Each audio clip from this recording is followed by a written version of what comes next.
Hey, everybody. Before we get into the podcast, I want to talk about a really exciting, awesome new sponsor of the show, my good friends Joe and Kyle over at Psychedelics Today, which is an amazing podcast providing excellent information and education and on harm reduction and psychedelic medicines. They have great guests on every week talking about these very, very important topics. So I highly recommend going to check that out. And today we're going to talk with Kyle. He's joining me right now from Psychedelics Today about their new course, Navigating Psychedelics. And in my opinion, from what I've seen, it's really just a comprehensive overview of getting started in psychedelics, what, the kinds of questions that one might have, the kind of information. So it's a great resource, and I'm really, really super happy and excited to be promoting this. I think it's going to be really beneficial to a lot of people. So Kyle, thanks for joining me today to talk about this amazing work that you and Joe have put together, Psychedelics Today and Navigating Psychedelics. Yeah, thanks for having me here. Yeah, so Navigating Psychedelics, lessons on self-care and integration. It's pretty much a 101, 102 psychedelic course. Joe and I put it together from years of experience of working with these states, and also really integrate a lot of our training in holotropic breathwork and our time studying that. So the course really just is a nice arc. Starts off with preparation, what are psychedelics, go over harm reduction techniques, testing, safety, and then we get into what is the psychedelic experience. We kind of have this nice metaphor of a space expedition, right? So what's the preparation like? What is that experience when you kind of get out there in the psychedelic realm? So we go over a framework that we like to use for understanding these experiences. Comes from Stan Groff, who is a pioneer in LSD research and transpersonal psychology. He's been studying this stuff for a long time. And then on the descent back down, we talk about self-care. How do we take care of ourselves after an experience? And then the integration process. How are we moving these experiences or these insights forward into our daily lives so we can make some change? And so the course is jam-packed with material. We have 13 or 14 master classes that include interviews with experts that have been providing integration in the field of psychedelics. And it comes with a bunch of great resources. We have a trip journal, an integration workbook, which actually you can get a physical copy on Amazon, but we have PDF downloads in the course. We have some music playlists, a brief little breathwork introduction, and tons of tools and techniques and interviews. It's really a jam-packed course. Yeah, that's awesome. I mean, it's just so great to see you guys putting this together. I know that it can benefit so many people, and through your experience, you're a student of these transpersonal psychology and the holotropic breathwork practices, and learning from Stan Groff. Taking yours and Joe's experience, as well as the information and education that you've learned and are now sharing from others, it's really awesome. And it's so beneficial because there's so many questions out there, and everybody's experiences are different, and there's a lot of harms, and there's a lot of dangers, and there's a lot of what should we look for and what should we avoid. And in my opinion, it seems like you and Joe are right on the leading edge of providing the best, updated, most well-vetted, and educational resources out there. So yeah, I highly recommend people going to check this out. I'm going to have a link in the show notes that you can click on, and it will take you directly there. If you want to go check out their website, it's Psychedelics Today. And like Kyle was just saying, great introduction to what psychedelics are, to their background, to the preparation and safety, and reducing harm, and having a nice, respectful journey in this process. So thank you, for Kyle, for coming on and explaining that. Anything else that people should know about the course, or where to go, or anything else that you would like to add? Yeah, Joe and I like to say it's the course that we wish we had when we were younger, exploring non-ordinary states of consciousness. And so, it's just everything we've put together from our own personal experiences and also academic career. I did an undergrad in transpersonal psychology and really took a lot of time analyzing and studying these states of consciousness. And also, yeah, I think, one of the main goals that we like to emphasize about this course is to maximize the benefit and reduce the harm. So keeping people out of jail, out of hospitals, and hopefully really maximizing your potential if you are going to engage in this. So really taking a harm reduction approach here, and we really just want people to stay safe. Excellent. Yeah, this is an invaluable resource, guys. And, when working with these medicines, or, when just enjoying them recreationally, there's a lot of things that can come up. And these guys, in my opinion, have put together something truly amazing here. And I'm happy to share that with the Mycadelic crowd. So please go check that out, Psychedelics Today. I'll put the link in the show notes. And yeah, and check out their podcast. And also, if there's extra support that's needed, I know that you guys offer that as well. So thanks again, Kyle, for sharing that. And look forward to continuing on this journey and hopefully giving people the best advantage that they can have when navigating this realm. So perfectly titled course, Navigating Psychedelics, Lessons in Self-Care. Go check that out, guys. Thank you so much again, Kyle and Joe, for putting this together. And thanks for coming on, Kyle, to talk about it. Thank you.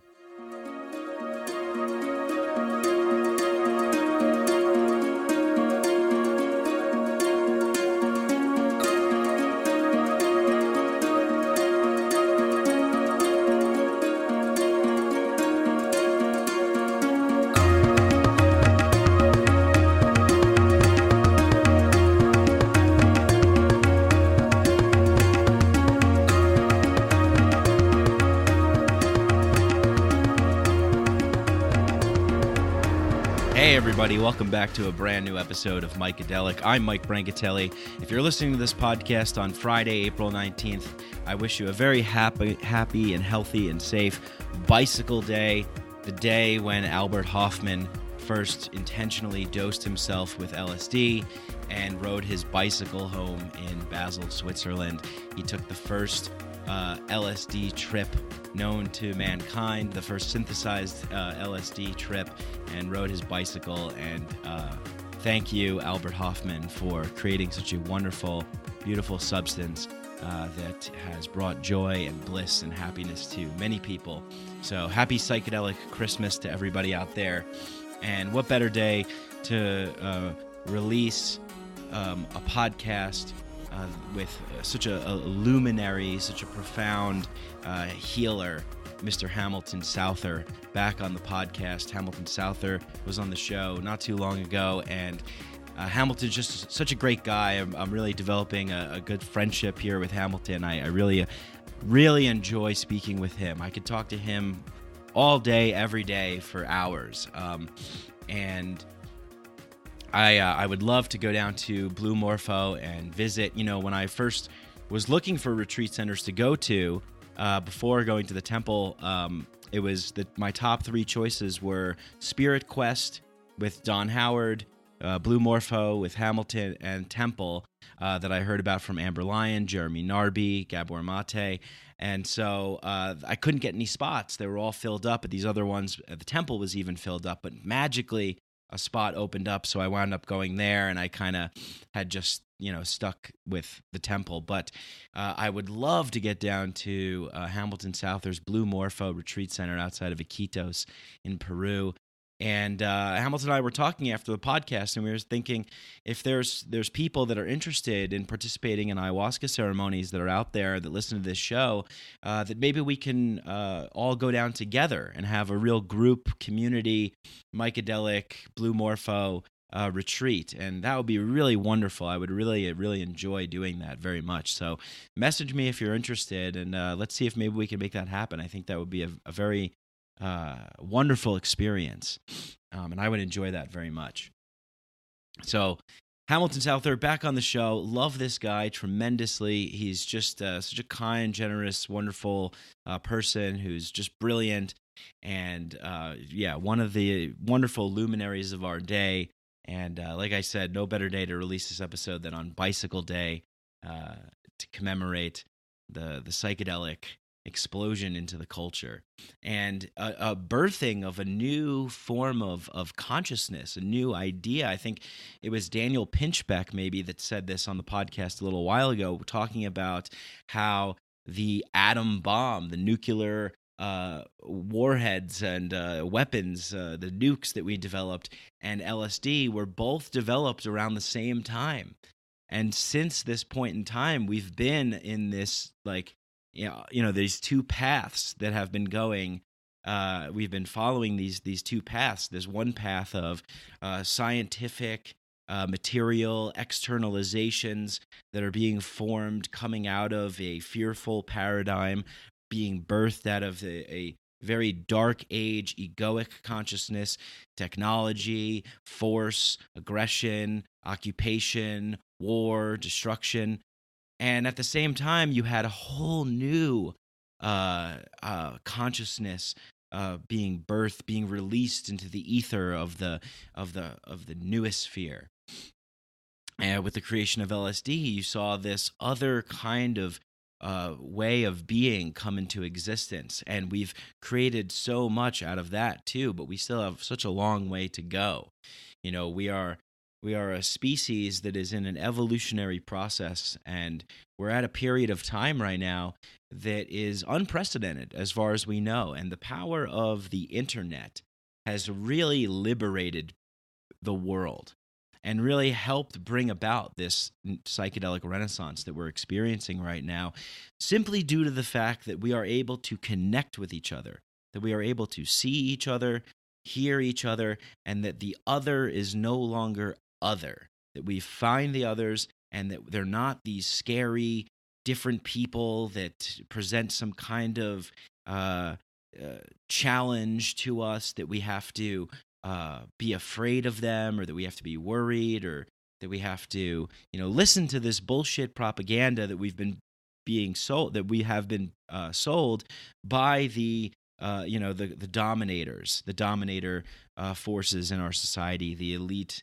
hierarchy, the people that sit at the top of the hierarchy, the elites that control the information dissemination, that control the frequency of the consciousness in which they are creating, and then dispersing to the masses. And as that frequency is created and we respond to it, we are participants in continuing to perpetuate and build this dark age, egoic, external materialization, technocratic world. And human beings, we're very adaptable. We can adapt to anything. But for the first time that we know of, we actually now stand at a point in time where we have a choice, where we can choose what we want to adapt to. And I believe that, this course that has been set from 1943, the invention of the nuclear bomb and the invention of LSD, that, this choice has been made. It's like, okay, where do you want to go? Which path do you want to take and walk down? And now, because of the internet, and a lot of people, the internet is psychedelic, okay? And Terrence McKenna knew this, Timothy Leary knew this. They started talking about these things way before the internet existed. They understood the power of community and connection and information dissemination, the decentralization of information, the democratization of information, people releasing themselves from the stranglehold of the centralized corporatocracy and liberating themselves through the power of the internet, which allows you to find things like this show, find other people that are doing amazing things, like the people that I've found by moving here in Denver, the Denver Psychedelic Club, the Veterans for Natural Rights, the Decriminalized Denver campaign, finding the others through the power of the internet, getting involved, and then having psychedelic experiences by forming community bonds with other people. We are now able to birth something new modalities and new systems from a new level of consciousness, from a different level of consciousness. I don't want to talk about it like it's a hierarchy and there's certain consciousnesses that are above others, but the psychedelic-minded consciousness is one of openness and empathy and compassion and respect. And the things that can be born out of that, rather than creating nuclear bombs and warheads and, apps that make us more efficient and productive workers, more obedient and compliant people who go about our lives with general, kind of low-level satisfaction, that we can actually use the internet, use psychedelics to come together, to form new relationships, and then to birth new ideas that will carry the vibrational resonance, the frequency of the minds that are manifesting these new modalities into existence. They will carry with them that energetic frequency of compassion and openness and empathy and respect and love and care and kindness and ritual and ceremony. And so it's just a wonderful time to be alive.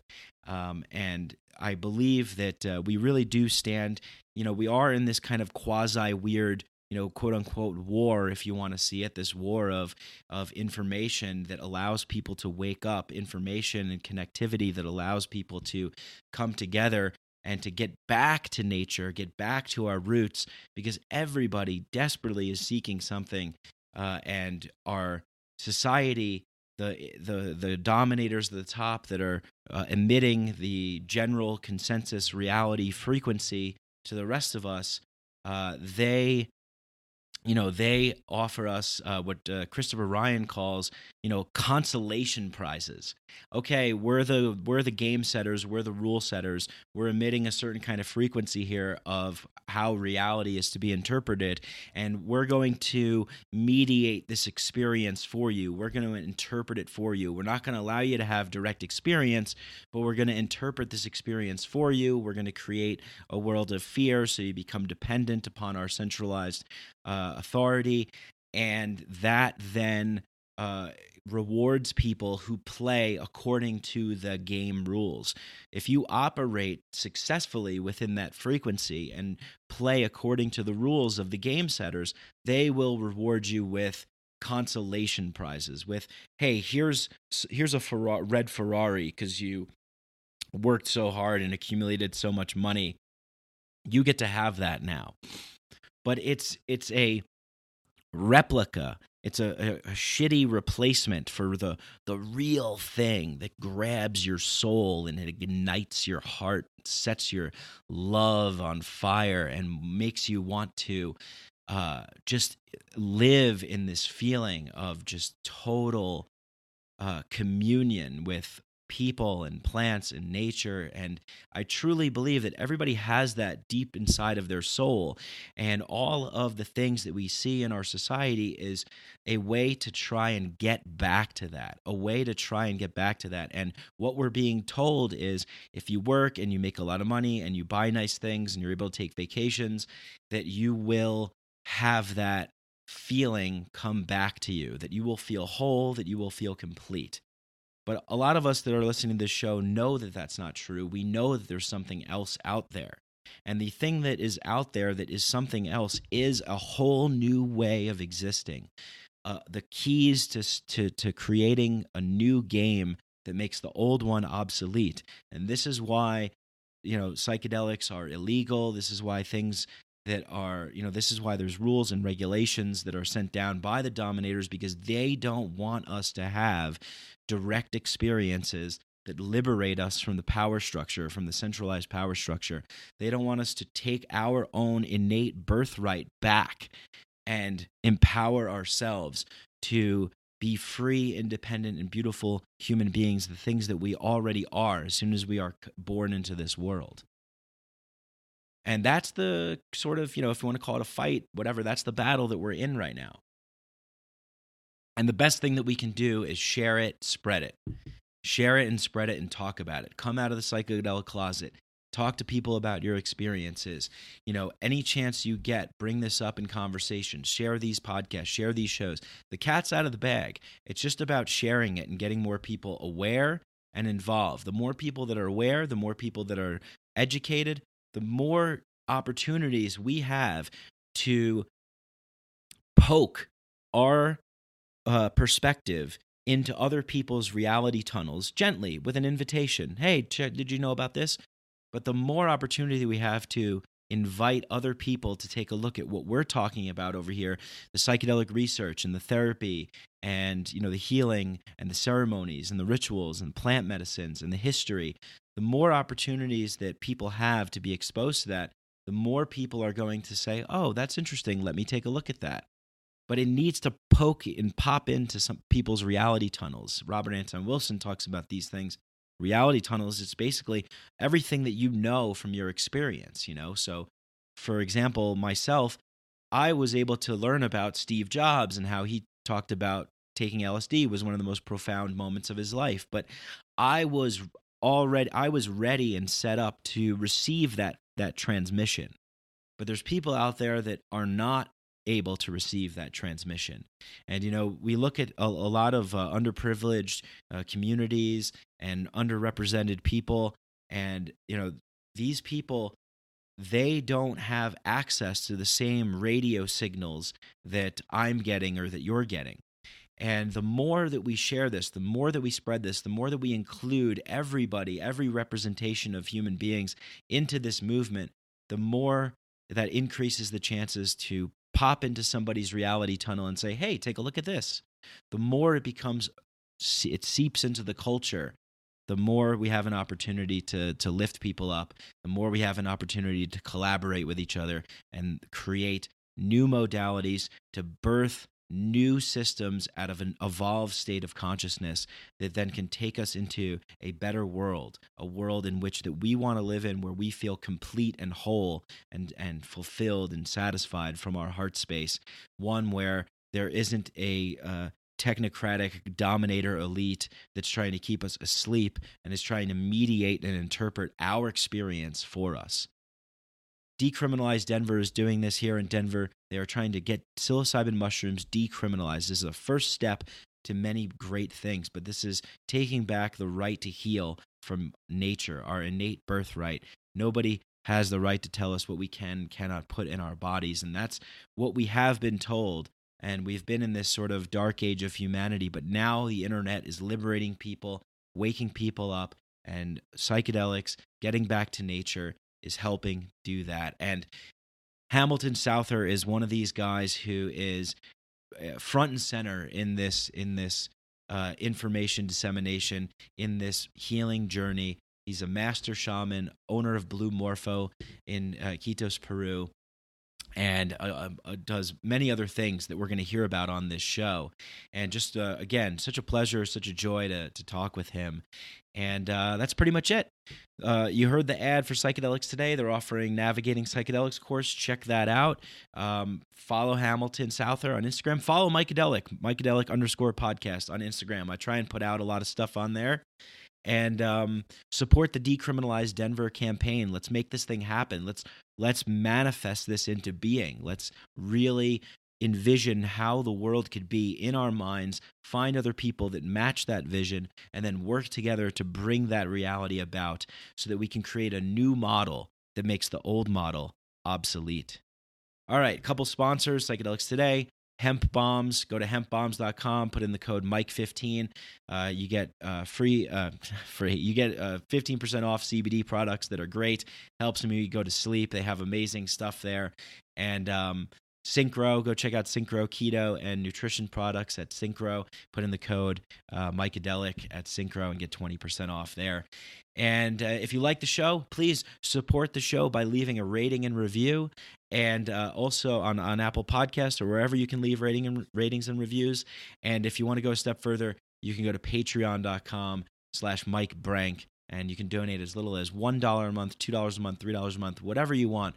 This is really important, guys. I am an independent creative producing something here, and it's just me. I have no help, and all of the help that I can get is much appreciated. And having said that, I will say that Hamilton Skyped in to the podcast today from Iquitos, Peru. And Iquitos, Peru is, if you've ever been to Iquitos, you know that this is a very underdeveloped place. The internet connection is really, really poor. And, there's also the fact that I have a 5G tower that got installed on my street, and I don't know if that's affecting things over here or not. But I ask you to please bear with me for this episode. There's some skips, there's some static, and I really do apologize about that. I think that I'm going to try better next time to prepare for these things, but sometimes you just can't prepare. Like I said, Hamilton was Skyping in from Iquitos, and the internet is very, very poor there. It's a very rundown sort of area, so it's like being back in 1992, and so I ask you to bear with me because there's so much amazing information, and this conversation is really great. Hamilton talks about a lot of great things, so I really do apologize. Please don't go and leave a review saying, "Oh, this podcast sucks. There's static." This has never happened before in this way. I've never had this kind of static come through before. It's not too terrible, but it does come on a couple times, so please bear with me in that. And I hope you will enjoy this podcast. I know you will. I really enjoyed it, and there's a lot of great stuff in there. So without further ado, happy Bicycle Day. Support Decriminalize Denver, and let's birth a new world out of a new consciousness. Let's hop onto a new frequency. Let's share this, spread it, and support all kinds of healing, psychedelic, spiritual, consciousness expanding activities that are going on. Thank you so much. I love you all. Hamilton Souther, everyone. Psychedelics are illegal not because a loving government is concerned that you may jump out of a third-story window. Psychedelics are illegal because they dissolve opinion structures and culturally laid down models of behavior and information processing. They open to us the possibility that everything we know is wrong. We don't need new laws that control our consciousness and rigidly place it in a prison. Cognitive liberty. The fact that as adults, if we're not hurting anybody else, we should have the right to explore the contours of our own consciousness without any mediation or legislation on the part of somebody else. Reject authority. Authority is a lie. Or is it perception? Information is power, but we have to seize the opportunity. The opportunity.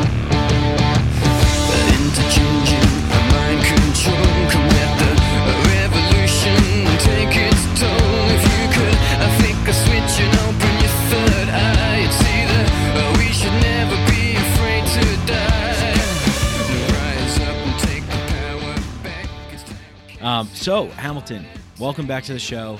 Please tell me what's been going on with you. I saw some posts on Instagram. I'm following what's going on with Blue Morpho tours and what you're doing. I believe you're in Iquitos right now. Is that correct? Yeah, right now I'm in Iquitos. We were just out at the lodge for the last week doing renovations at Blue Morpho. So we've been renovating the bungalows and adding decking and communal spaces and creating a new lounge and continuing to work on our infrastructure. And what have I been doing? Wow. My life is continuing to just advance and blossom in our projects that we're developing. So right now I'm involved in Blue Morpho and Blue Morpho tours and our continued expansion in our work with Ayahuasca. And we're also adding now San Pedro ceremonies or Wachuma ceremonies at our lodge. That's going to be a new addition after over 15 years of practice to now bring this new medicine into our space, which we're really excited about. Oh, nice. And then I'm also involved in some interesting projects. One in the decentralization of digital entertainment, utilizing the blockchain and smart contracts and tokens, virtual tokens, as a way to create a fair market value between digital content creators. And we're also really interested as a business group in the sustainable use of secondary forests for sustainable protein development and creation and sustainable food. And so we've branched out a little bit just from our sacred plant ceremonies and the work we did as a healing center and community. And we're now looking to make another impact, hopefully one that will support the continued development of the planet and humanity and also our creativity. Oh, wow, man. That's amazing. So much there to talk about. But the last thing that you said sounds really fascinating. Can you talk a little bit more about the secondary forests and sustainability that project that you're working on? I'm really interested to learn a little bit more about that.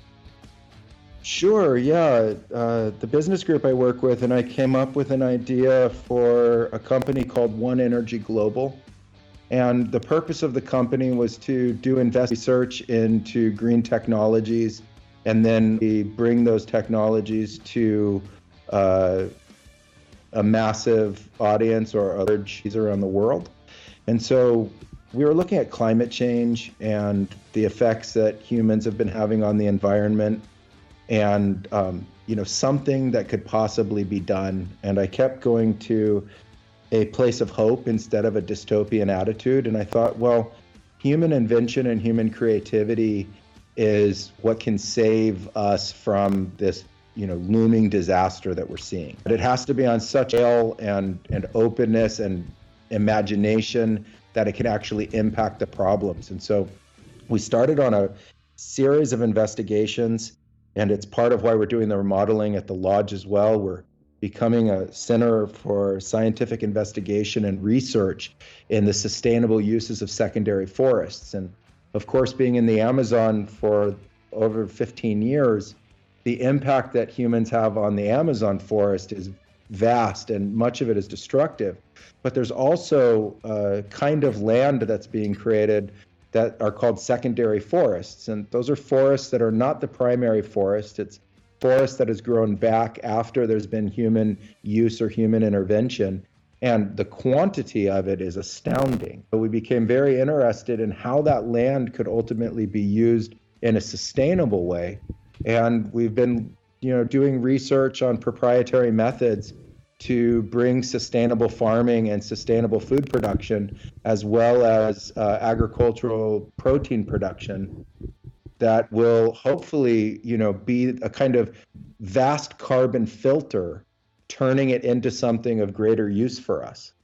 And so the ultimate goal of the project is to be able to acquire different pieces of land around the Amazon basin and ultimately put these sustainable farms on them and create food for what is a vast growing local population of people. The cities that are part of the early boom movements like the rubber boom and other technology booms in the Amazon are now growing immensely. Like Iquitos as a city is somewhere around 500,000 and duplicating itself at an unbelievable rate.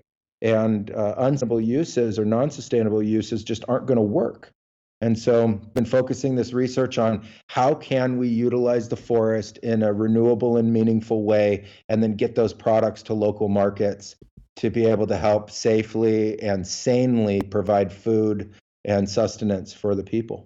Yeah, sanely, the key word there. It can get to a point where it's insane, and like you said, you could fall into that pit of despair of the dystopia and being like, oh my God, we're so screwed. This is so overwhelming. I mean, I definitely feel like that at times. I'm sure that those thoughts probably pass through your mind at times, but you're pushing on and creating new solutions. And really, I mean, this is what we need.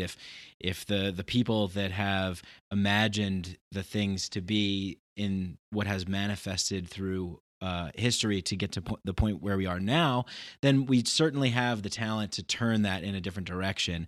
And it's about people like you stepping up, creating these projects and gathering people together to collaborate on these things. And yeah, Iquitos, I mean, really having sustainable food and those farms is going to be so huge. I was there not too long ago, spent about 4 months there, and I mean, it's a lovely place. It's bustling, and there's all kinds of characters there. But like you said, it's kind of this dilapidated old town that has an old infrastructure and definitely needs some improving and in a sane way. So yeah, such an important thing. I mean, this is an extension of doing the plant work as well. I mean, the planet, the plant, people, we're all connected. And so really, I guess what you're doing is kind of bringing that back full focus. Absolutely. I mean, we've been researching the forest through these visionary ceremonies and the medicinal plants extensively now for, all the generations of Alberto and Julio's lineages, as well now as our own. And it's helped us reimagine and re-envision the forest. We've been singing about the great spirit of the forest and its great life force And now we're looking for ways to be able to take that knowledge, not just for people who participate in ceremonies to be able to provide them mind expanding and healing experiences, but now also to be able to utilize those forests in another way. Yeah. Something that represents that same concept of sustainability. And the locals have lived in a sustainable balance with the environment for a very long time. And the problem in their way of looking at the forest and envisioning the forest and utilizing the forest is that it supports a very small population per hectare of forest itself. So as long as the populations stay very small, there is a kind of natural balance between people and the land. But as soon as the populations grow into these urban centers, that's thrown out the window. Right. And so that's where we're coming in and saying, well, there's more to be found here in these ceremonies than just the visionary experiences or just the spiritual. Also, a whole way to get creative and innovative about the forests themselves, which is where that medicine comes from. Right, yeah, and it's like no wonder why they've been able to live so long in a sustainable and harmonic way, because they're keeping up a dialogue with the forest. They're, when I was there and participating and drinking ayahuasca, I mean, you really feel that connection. You really get that it's a two-way conversation between you and your natural surroundings and the plants in that environment. And, through that collaboration, it's really where you're able to create the things that we want to see in the world that are going to be beneficial to humanity. I think a large part of why we've ended up where we are is because of this disconnection, right? I mean, we're not necessarily talking to nature at the same level that maybe we once were, or that a lot of the people that are living in the forest do now. Well, people always asked, how did the indigenous people learn all this medicine, learn all these ways of utilizing hundreds and hundreds of medicinal plants? Alberto always explained to me there was a time in history where humans, plants, and animals all spoke the same language. And that during that period was this imparting of knowledge between the different groups, and that little by little humans distanced themselves from that interconnectedness. And I don't think that language that he's referring to is like English, like a spoken language that we're speaking in now. I think it's much more like a consciousness language that when you're in these visionary experiences, so many people have them now, where it's the veils of communication drop. There is no separation and distance between you and the forest. The forest starts to communicate with you, creating awakenings all the time. And in ceremonies itself, I think one of the most amazing things I've always heard is when even the insects and the frogs and the birds start to come into rhythm with the icaros that are being chanted in ceremony. And you're thinking to yourself, wow, this started as a couple shamans with a rattle and a shakapa, a leaf rattle. And now all of a sudden the crickets and cicadas and frogs and toads are all intrasynced in this, and I think that that's where we're starting to see how it's only a veil of separation and really an illusion and a separation in linguistics. And that when we open up to this more holistic view of the plants and our communication with them, that ability is immediately awakened, and the ceremonies provide that space to have that experience. Yeah, man. I was just talking about this a couple of weeks ago with Michael Phillip from Third Eye Drops about how the different kinds of information dissemination, non-linguistic, the embodiment of understanding through all of our sensory input data points in our bodies, in our minds. I think that's one of the things that often gets left out in a lot of the talk that happens, or a lot of the experiences. It's like, what did you see? What did you learn? What did you logically, bring out of that? But there's also something else there. There's also the body and how that interprets the experience. And there's also this, what you're speaking of, this kind of non-linguistic form of understanding and communication that can take place, which is super important to tune into. We can really kind of learn so much from that. And the plant medicines certainly help bring us to that plane. What do you think it is that I don't know, it's hard to kind of put into words, but I guess we both kind of did. You just kind of described it, but that kind of intelligence, what is that? I think the best I have for that is it's consciousness itself. And haven't really studied consciousness yet as a population. We've been studying the mind and utilizing the mind to, create all of these different kinds of linguistics, including mathematics as a form of language to be able to describe the world, and then utilizing science in our exploration, and mystics are utilizing the plants. But I think the commonality comes ultimately, and the nexus between them all, at consciousness itself, and that we have to open up our understanding of consciousness to including the plants and animals, that they are of consciousness and have consciousness. And if we thought of consciousness as a great collective, not just a ranking who has this consciousness or that consciousness, but as a true collective, like a big field of consciousness, I see there that plants have a huge role, as well as the other animals have a huge role in the expression of just what consciousness is. And in the case of the plants and humans, there's this intra-relationship with the use of the sacred plants, especially in the Amazon, where you ingest the plant as a means of transferring an element or an aspect of that consciousness to you. You embody it by having ingested it. It's not just, quote, taking a drug or drinking medicine. It's actually like tapping in to a whole nother expression of consciousness that's there in the forest. And you're opening up your consciousness to that experience. As soon as that bridge is made, then this flow and an inter exchange takes place, which is actually mind expanding or mind altering, in the sense of having new thoughts, new ideas, new imaginations, and new ways to assimilate information, which create those aha moments.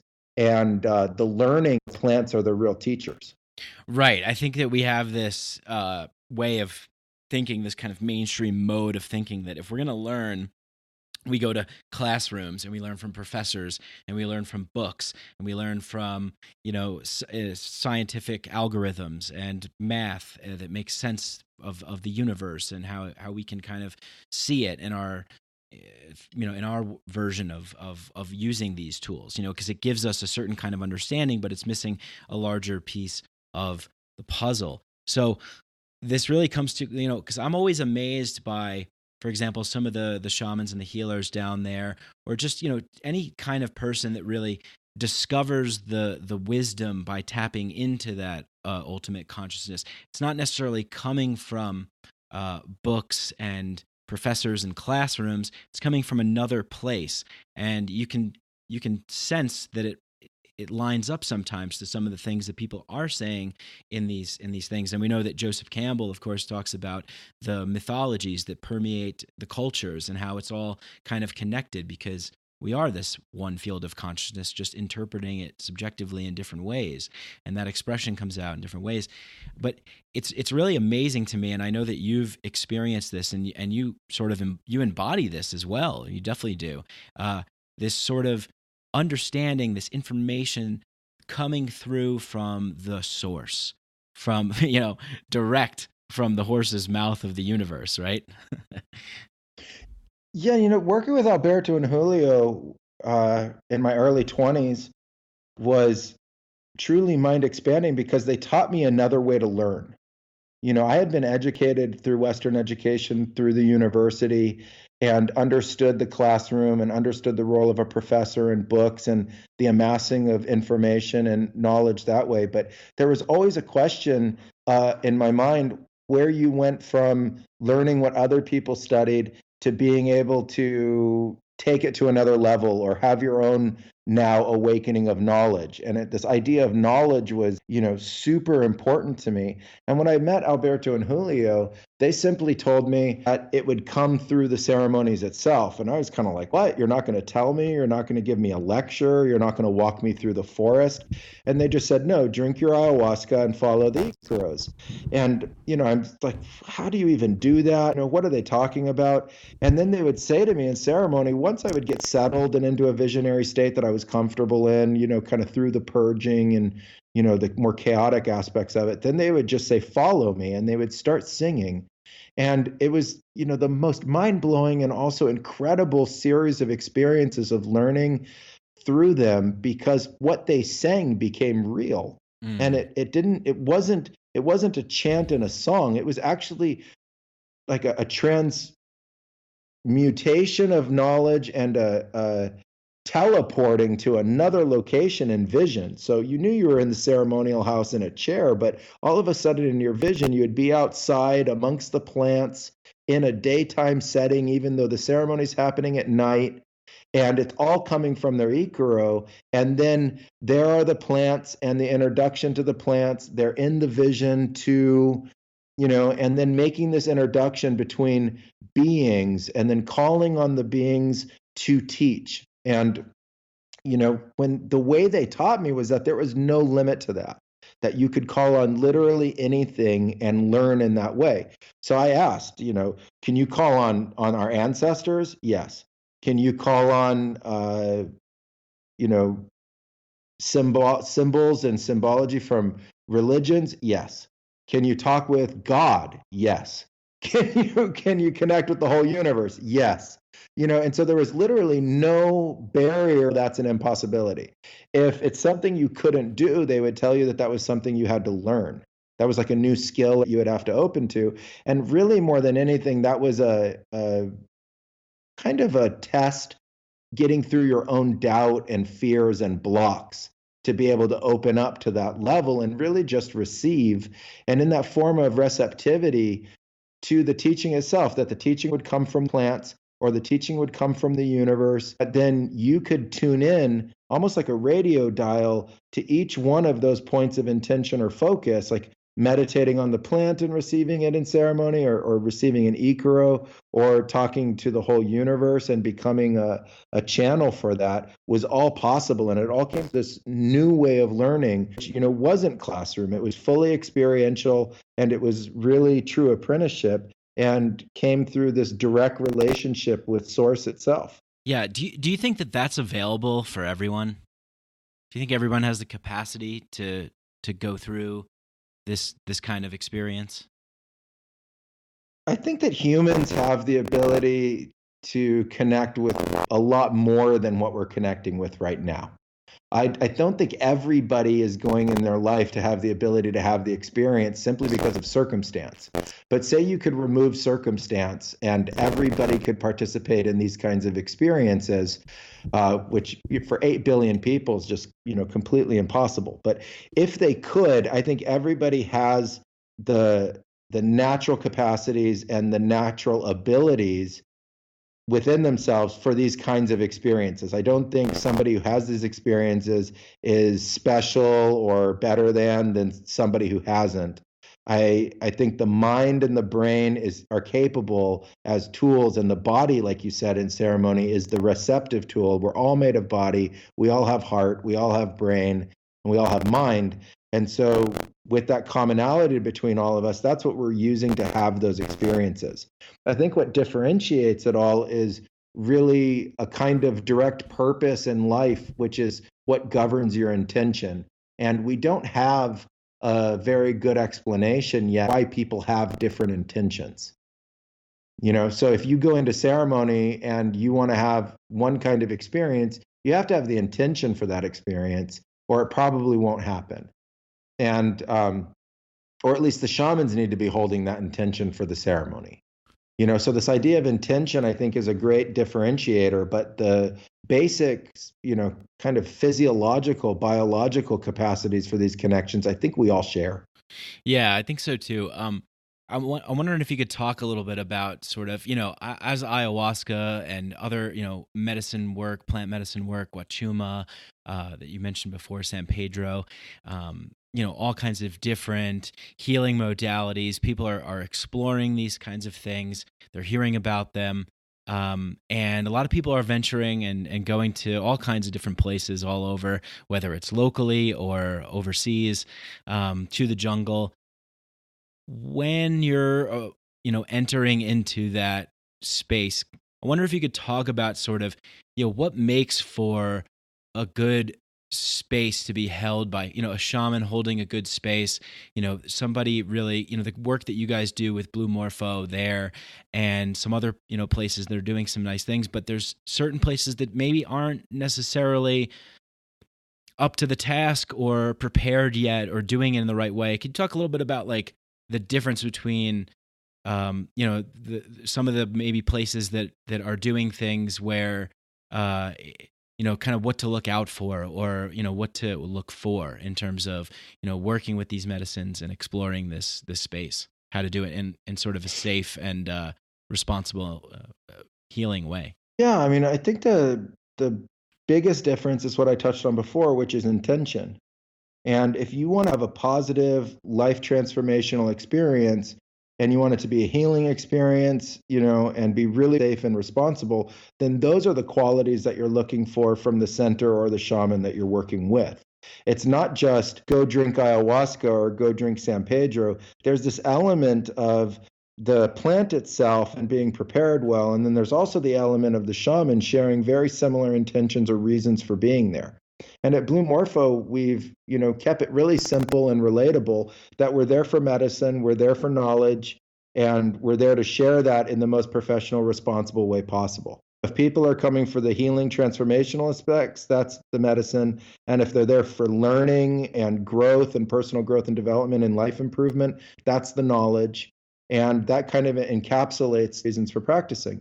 And if it depends on the sacred plant or the master teacher plant that you're working with, in terms of your safety and your well-being based on your own health. With ayahuasca, there's a lot of medications that are contraindicated. And when you take ayahuasca, you also have to have, a blood pressure that is healthy and strong in case you have fluctuations in blood pressure during the ceremony itself. You have to be of enough health and physical vigor to be able to handle what could be, depending on the medicine that you're working with or the master teacher plant, anywhere from 3 to 12 hours, or in the case of San Pedro Huachuma, it could be up to 20 hours of continuous experience. And so I think those are the benchmarks that the people are screening and making sure that you're a safe candidate, that they themselves represent clear, very open expression of what their intention is and why everybody is there for the ceremony, and then that the people coming in alignment with that intention. And honestly, at Blue Morpho, it's been very kind of self-selecting. It's not something that we put a lot of control over. We just said, we're here for these reasons in these ceremonies. We practice as medicine men and women that are sharing the idea of medicine with people, which is defined as this positively transformational experience from interacting with the plants and having this expanding, awakening kind of experience with them. That doesn't mean that the ceremonies are always that easy. There's always an element to them that can provide all different kinds of challenges or difficulty. But the idea being that the intention is very clear, and that there's commonality amongst everybody. And the people who come to Blue Morpho in general fit that commonality. And whenever we have an outlier that's not really, in tune with us, they typically leave very early from our center. Right. They come and they just say, well, this isn't for me, or I'm not getting this, or I'm not jiving with this. And, nothing's forced. So whenever you have a person who comes who's having that experience, we work with them to try to, get them in alignment with what we're doing. But if that's not their true interest, they're welcome to find another home or look for somebody else in which to practice these kinds of, plants with. And then there's lots of different experience from the visionary plants, between ayahuasca and Huachuma, San Pedro, mushrooms of different kinds, cannabis, as these great master teachers, you're going to hear all of these different kinds of visionary experiences. And so I also think, doing some research and finding out from commonality of experience what you are connecting with and resonating with, I think, is also important. And what I tell people on ceremony is, look, we're in this together. We're doing this together. So be responsible for what you put down your mouth. Yeah. Right. If you're going to drink this stuff, you're going to ingest this stuff, take responsibility for the ingestion of these plant teachers and have the experience. But, don't blame the plant or the people that are sharing the plant. You're having the experience. So find a really good place, find people that resonate with you, and then, get the courage to really have the experience and then, integrate that experience and take responsibility for the fact that you're making an elective decision to have this experience, knowing that it's being described as a pinnacle experience, that it's being described as a bucket list experience, that it's being described as the most intense thing that some people ever experience in their lives. This is not just a weekend whim. Oh, I'm just going to take this stuff. No, on the contrary, this is absolutely serious and needs to be handled in the most professional ways. And the participants need to take extreme responsibility for the experience themselves. This is also a really good point because, I'm always amazed when I see people in gathering together in ceremony and coming together, drinking a medicine together. My first time, I remember seeing just being amazed at like, oh, wow, these are just like people from all walks of life. It's not, this isn't like dreadlocked Burning Man people, although obviously you get that down there. But what I'm saying is there's this kind of stigma as to what a sort of quote unquote spiritual person is, or a psychedelic person is, or someone that drinks ayahuasca. But in my experience, and I'm sure you see this too, it's mothers, grandmothers, grandfathers, brothers, sisters, lawyers, cousins, and it's from just people from all walks of life wanting to seek out something because they're suffering in some way and they've heard that this can give them some kind of alleviation, or at least point them in the path of that, right? And then so this opens up to this idea of like, sometimes we feel like, okay, maybe we need some healing or something, and we go and we get it, but we don't necessarily get what we were looking for. We get it in a different way. We get it in a way maybe that we didn't expect. Now we have all this stuff to unpack and this work to do. Sometimes it can be challenging because it can shatter the old stories that you've been telling about who you are, this identity that you've created. So I'm sure you could share some wisdom about that, because that's a key part of it too. Approaching this healing work and this medicine, it's going to release a lot of stuff, and that means that you have to be willing to accept that as well and work on those areas, because this isn't, I don't want to disparage any other kinds of healing work, but this is intense. This is real. This is pretty much as real as it can get when opening up and really confronting yourself and the areas in your life in which improvement needs. So I'm wondering maybe if you could talk a little bit about that, about how kind of like, as human beings, we have these identities that we construct and these stories that we create, and sometimes they serve us, but sometimes they become these unhealthy but comfortable areas. And then when we go and we drink medicine, I mean, that gets shattered. I think the ceremony is going to provide a whole new direction in the evolution of yourself. And so it's not, I'm going to the ceremony and in the ceremony alone, I'm going to have an experience and then that's it. On the contrary, the experience is the beginning. That ceremony is the actual beginning of the transformation. And so you have the ceremony, you impart the plants come into the body, and you have a visionary experience. And through that, you have the ability to purge, you have the ability to deconstruct ego and this self-constructed identity.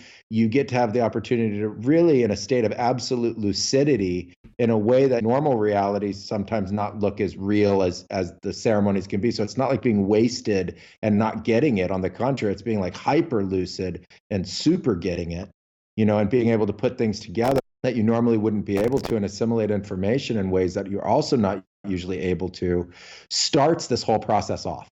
So you create space in your life by letting go of certain attachments to identity, like you're talking about. And then you have to embrace change. You have to accept that this is an evolutionary process, and not just immediately stick it back into a cycle and enhancing of that ego and that identity in the first place. On the contrary, you're coming to the ceremony saying, I want help in these areas, and I'm not sure what it's all connected to and the interrelationship, but I know it's representing a kind of total expression in my life. It's not just so compartmentalized. And so you start to unpack that, and you have to embrace the change, knowing that change could take a year or 2 years to fully assimilate, from the ceremonies. I tell people who come to our ceremonies, if you do 5 ceremonies with us at Blue Morpho, get ready for at least a year of that. and embrace that change. And it might be more. We've had people who've done Sonongo dietas with us who write us 4 years later saying, will this diet ever end? And the answer to that is probably not, but, really embrace the transformation. This is going to continue to evolve. And you're going to come to a place of stability with it, but it's not an end point. It's a continued growth from that point in those ceremonies as they become part of your life. And they require integration. And integration, I think, mostly comes from embracing the experience and allowing the change to take place. And then you can also do different practices to help that integration, like grounding practices or cleansing practices that can also support that. But I think the biggest form of integration is going back to that place of personal responsibility and saying, okay, I caused this. I made the active decision to participate in these ceremonies specifically for this purpose. So instead of moving against that and getting scared and trying to shut it down, I think we need to try to relax and open up and embrace the nature of that change as much as we possibly can and continue to give it the same intention that led us to the ceremonies in the first place. Yeah, such a huge part of it. And I was talking with a friend the other night about this, how it's one of the common misconceptions around people who are drinking ayahuasca or into, exploring other forms of psychedelics is this sort of, older model of the kind of checked out hippie who, just is using drugs to escape reality. And in my experience, it's the complete opposite. It's deepening the connection with reality and really fully walking into the realm of something that's more real than I've ever experienced. And with that comes this responsibility. So in a way, that kind of misconception of those people comes with this idea of someone who's irresponsible or not disciplined or not focused, and I'm sure, those people do exist. There are people that, may use psychedelics to escape things. And, I hear that quite a bit. It's a lot more focused on kind of what did you see and what were the colors? And while that's all important and that comes with the experience too, there's a whole other side to this equation.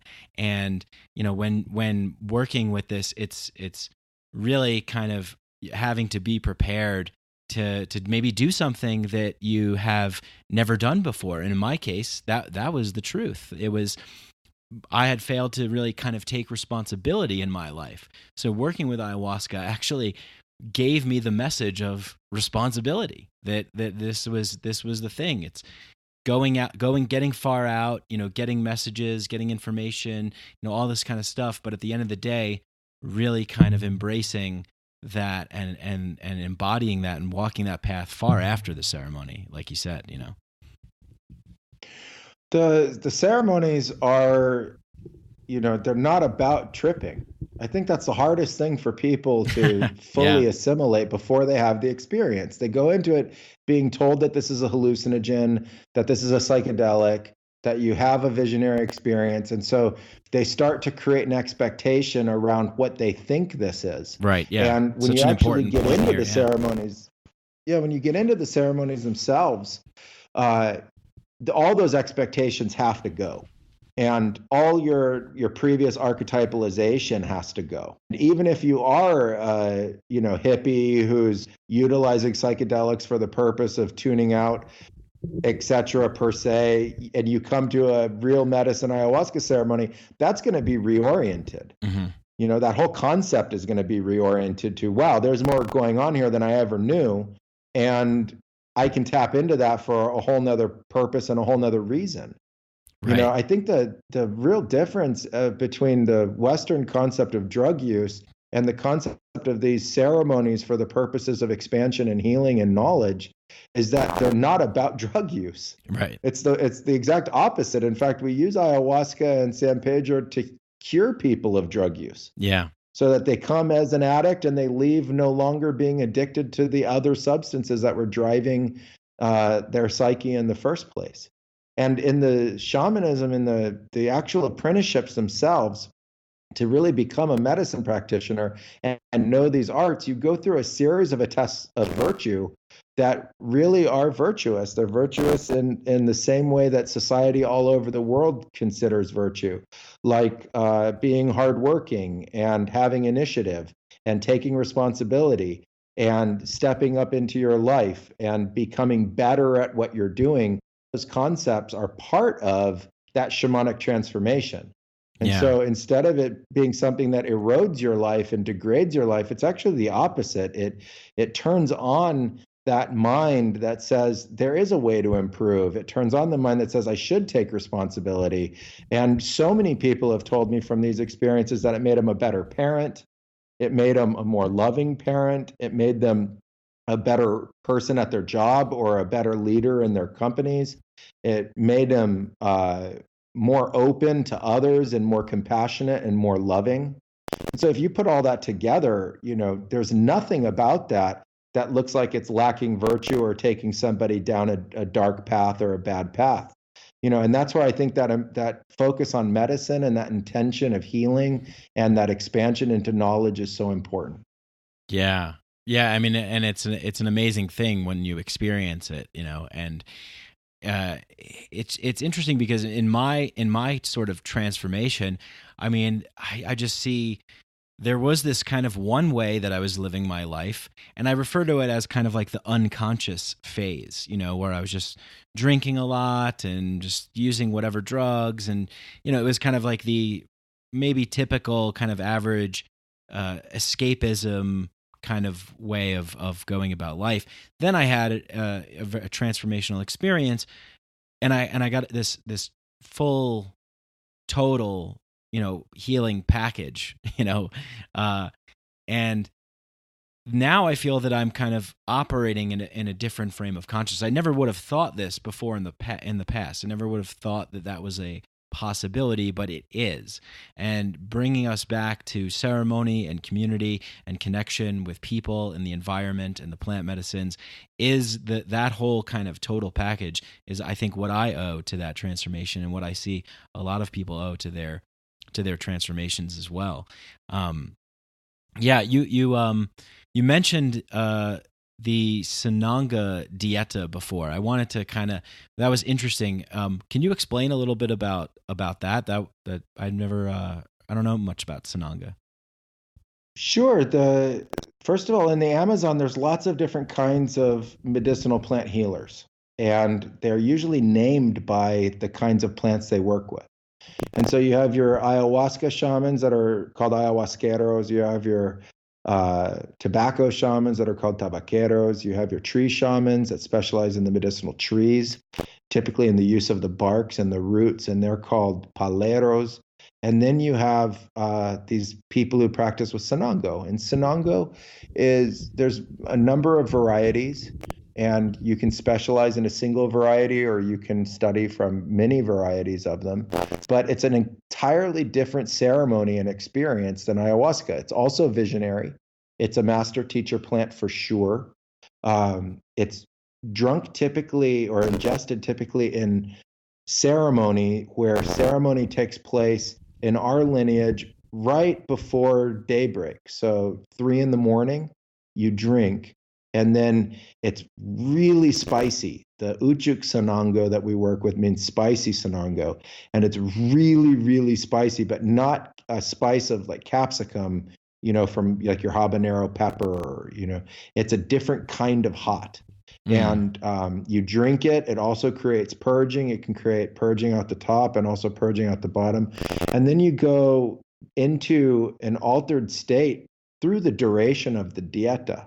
So you drink on the first 3 nights, and then you usually, come into the sunrise having the visions of the experience. It's usually very light in the actual visionary hallucinatory expression of it or psychedelic expression.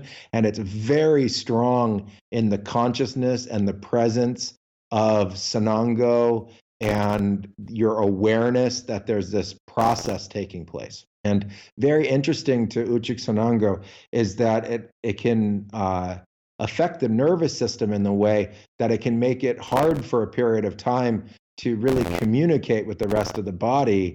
So walking can become difficult, equilibrium can become difficult. I remember that I actually needed to be helped one time to the bathroom. I couldn't actually walk anymore. And some people experience, pretty extreme forms of very short-term paralysis associated with it, which is fascinating in its own right. And it's said to be healing or medicinal or curative for the nerves. It's considered a nerve tonic here in the Amazon.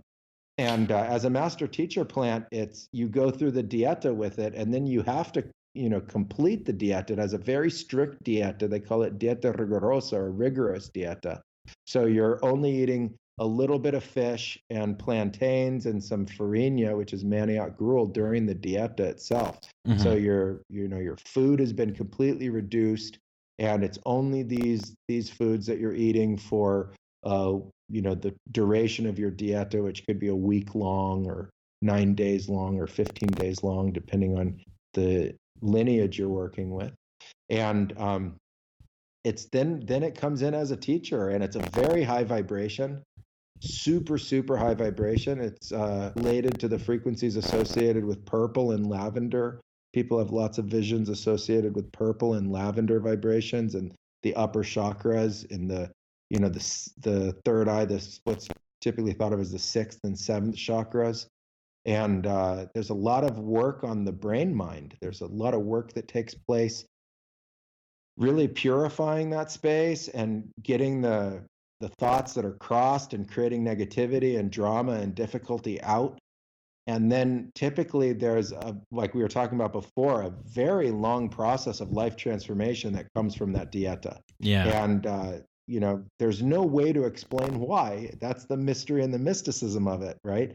But people typically experience really deep transformation and the ability to create new decisions for them that can change career path, the nature of relationship with family, and then also their body and how they relate to foods and what they ingest, and also their relationships and friendships. A lot of that changes in alignment with their intention over the time after the dieta.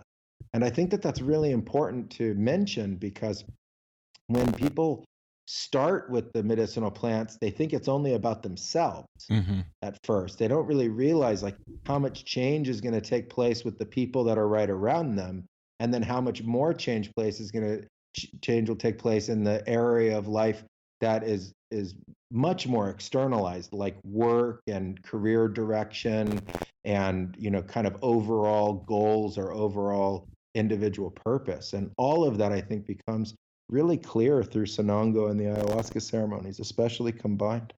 Wow, very cool. Yeah, when you can kind of make sure that your radio frequency is tuned, that your signal is being beamed out clear with a higher positive vibration to it, other people pick up on that. And it's not just about changing your life and all about you, but about the sort of vibrational field, I guess. I don't know, when I talk like this, like I don't know, I'm just talking from like my experience and like what I sense it to be. And maybe you could chime in and see if you sort of agree with me or what kind of language you use, but that's how it feels to me. It feels like this energetic frequency that's being emitted once I'm in a place of wholeness, completeness, healing, love, walking the path, that it's like sort of I'm in the front seat of like the reality creation machine, and other people that I come in contact with it, I'm like, oh, hey, I got a seat right here for you too. And the more that I'm churning that engine, the more kind of synchronicities are happening and doors are opening and attracting other people who are on a similar kind of mission as well. And then we can all kind of, hop in and dial the frequency up together. That's the way that I feel like I experience it. I mean, what do you think? I agree. I think we can, mince on words if we wanted to, but there's no need to.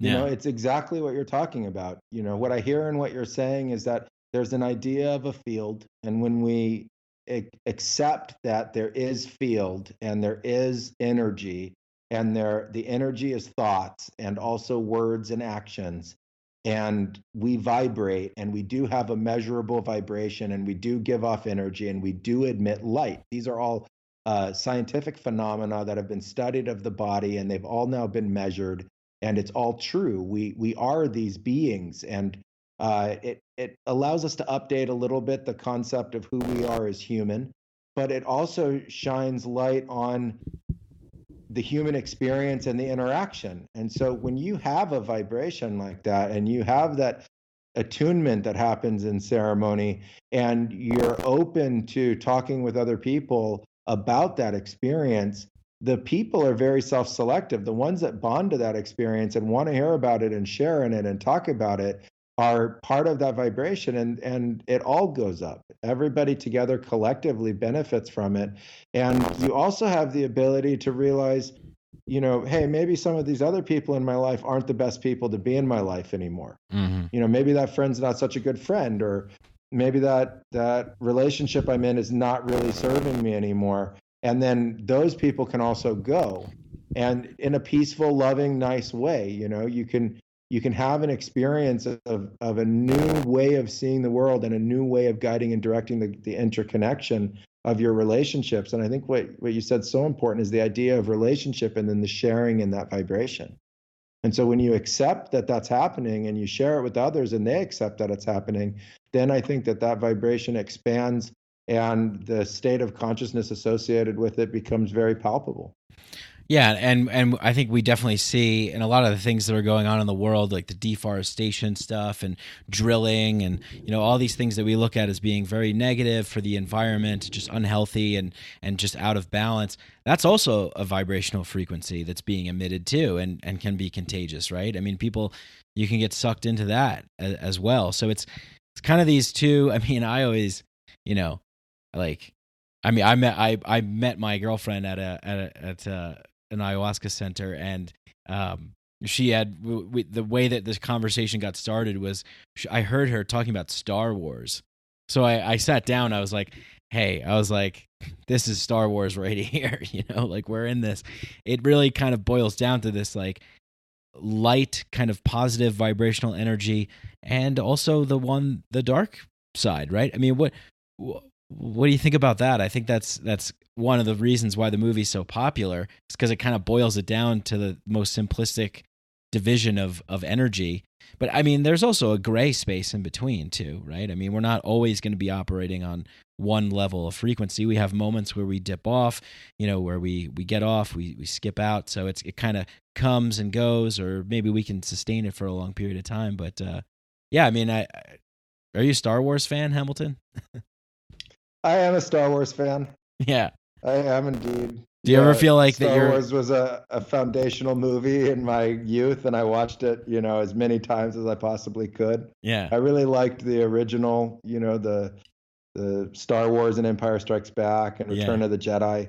And one of the things I was looking for when I wanted to find real mystics was someone like Yoda. Yeah, yeah. I really was looking for a Yoda, and I found him in the form of Don Julio, who was the elder who taught me alongside Don Alberto, who, continues to work with us. But Julio was 85 at the time that he started my apprenticeship. And so in his early 90s, he passed on, very, deep into his age as a master. And he really represented a focal point of knowledge that was about, the energy of the place and the consciousness of the forest. And he held that place for me very much like Yoda to Luke. Yeah. It's just it's great that we have, messages like that in the culture, because I think it's important for people to sometimes jump onto. Maybe if you're not exposed to this kind of stuff, but you see something like that, you can it resonates with you on a deeper level of maybe what is kind of taking place in the world. I mean, I wonder, is that kind of how you view things, that there's sort of light workers, people that are working on the light side, the energetic, positive vibrational frequency side, and then there's, dark sorcerers that are using black magic and things like that to kind of create the dystopian world that we don't want to see. Is that kind of an accurate way to think about it? I think there's a lot of people with different intentions in the world, and they fit all spectrum. And our notion of light and dark is a way of understanding. You know, I'm not sure the energy on its own without human participation has that as part of it. You know, I look at the forest and I see the forest grow and I see the forest die and decompose. And I also see the forest predating on itself, as well as like parasites all everywhere that are part of the forest itself. And so life has bloomed this incredible diversity. And then we as a population of humans within that field of life have, you know, represented that diversity in this idea of polarity. And based on that, we set our intentions, and it has a commonality. And so, you know, the nature of darkness is part of our mythology, and it's part of our fear. It's part of the greatest concerns that we have, and it's also a refuge for a lot of beings and a lot of people. And they, for whatever reason in their life, choose actively. It's not just a whim. They choose it. They decide that they're interested in those pursuits and those concepts. And you know, some of them manifest on large scales, and some of them are on much smaller scales. Like, I really don't think the question of dark sorcerers is really that big of a deal. There's very few of them in the world that are very powerful. Most of them would be thought of as some kind of sociopath or psychopath that ended up in the mystic arts. And you know, they do have some kind of power. And there are governments in the world that are very believing in those kinds of arts and try to harness those kinds of forces. It does happen. There are stories of that, you know, you can hear that isn't a conspiracy or something. But I really think that that's more